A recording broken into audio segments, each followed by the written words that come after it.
Hello, हाय, नमस्कार. मी कल्याणी आणि स्वागत आहे तुमचं माझ्या यूट्यूब चॅनलवर. आणि मी नाशिकची असल्यामुळे नाशिककरांचा आवडीचा नाश्ता म्हणजे मिसळपाव. आणि मिसळपाव म्हटलं की नाशिककरांचं आवडीचं ठिकाण म्हणजे श्यामसुंदर मिसळ आणि इथली टेस्ट म्हणजे खूपच छान. तुम्ही नाशिकला आलात तर ही टेस्ट नक्कीच ट्राय करा. आणि आम्ही मिसळपावची ऑर्डर दिलेली. मिसळपाव येऊपर्यंत आम्ही बसलेलो आणि त्यानंतर आमची ऑर्डर आलेली. आणि तुम्ही बघू शकता तोंडाला पाणी सुटेल अशी मिसळ आहे. आणि त्यानंतर मी त्यावर मस्त असा गरम गरम रस्सा टाकून घेतला. आणि रस्सा पण तुम्ही बघू शकता, मस्त गरमागरम रस्सा आणि त्यावर अशी मस्तपैकी तर्री टाकायची. आणि टेस्ट म्हणजे वाह, काय टेस्ट आहे.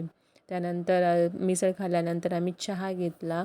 चहासुद्धा इथे खूप छान भेटतो. व्हिडिओ आवडल्यास नक्की सबस्क्राईब करा. धन्यवाद.